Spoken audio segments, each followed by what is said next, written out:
दोस्तों, हालांकि लोग कोई खास अवसर पे ही सोना खरीदते हैं, मगर लोगों को जब भी कुछ पैसों की बचत हो जाए उन्हें सोना या जेवर खरीद लेना चाहिए। क्योंकि आपने देखा है 2012 में सोना 12 या 14 हज़ार रुपये प्रति 10 ग्राम थे, मगर 2022 आते आते 50 से 55 हज़ार रुपये प्रति 10 ग्राम हो गए और ये बढ़ते ही रहेंगे। धरती पे बहुत सी वस्तुएं लिमिटेड है, उनकी मात्रा जैसे जैसे घटेगी उनके रेट बढ़ते चले जाएंगे। और अगर आप प्योर गोल्ड में इन्वेस्ट करते हैं तो ये आपको बैंकों से कई गुना अधिक प्रॉफिट देंगे। दोस्तों, मुद्दे पे आने से पहले मैं आपको कहना चाहूँगा कि आप लोगों में से कई मेरे वीडियोस देखते हैं मगर सब्सक्राइब नहीं करते, तो प्लीज़ एक लाइक और चैनल को सब्सक्राइब करना ना भूलें। इससे हमें कुछ अलग और बेस्ट करने की मोटिवेशन मिलती है। दर्शकों, आज के समय में सोना कौन खरीदना और पहनना पसंद नहीं करता, मगर इसके इतने रेट बढ़ने के कारण मध्यम वर्गीय परिवार अपनी बेटी के शादी में ज़रूरत अनुसार जेवर भी नहीं खरीद पा रहे हैं। इसका खास कारण है कि वो अपने बचत के पैसे कहीं और खर्च कर देते हैं या खर्च हो जा रही है।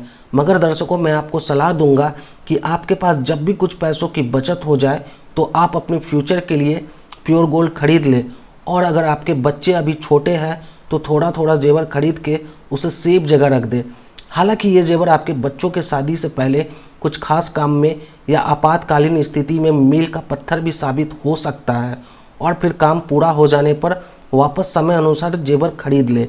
दोस्तों, मैं आपको बताना चाहूँगा कि अगर आप सोच रहे हैं कि गोल्ड की रेट अब 45 हज़ार रुपये प्रति 10 ग्राम से कम होंगे तो ये आपकी गलत फहमी है।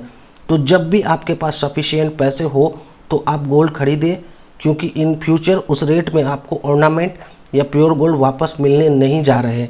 और अगर आप इन्वेस्टमेंट के ख्याल से गोल्ड खरीदना चाहते हैं तो मार्केट, शेयर बाजार, dollar rate, import export, session budget पर नज़र गड़ाए रखें, क्योंकि कभी कभी आपको अच्छे रेट पे गोल्ड मिल भी सकते हैं। गोल्ड के रेट में तब उछाल आते हैं जब इंपोर्ट ड्यूटी या टैक्सेशन बढ़ा दी जाती है या कुछ पैंडेमिक सिचुएशन से इंपोर्ट रुक जाते हैं।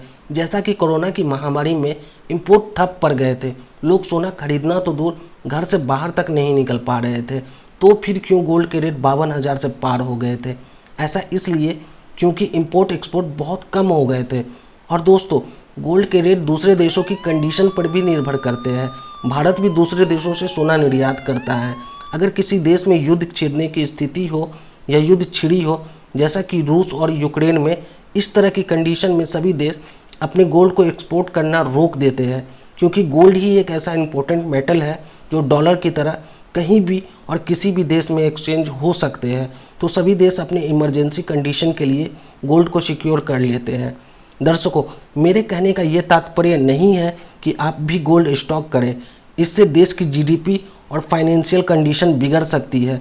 गवर्नमेंट द्वारा निर्धारित मात्रा में ही गोल्ड सिक्योर करें, जिससे कि ना आप पर न देश पे लोड पड़े। धन्यवाद।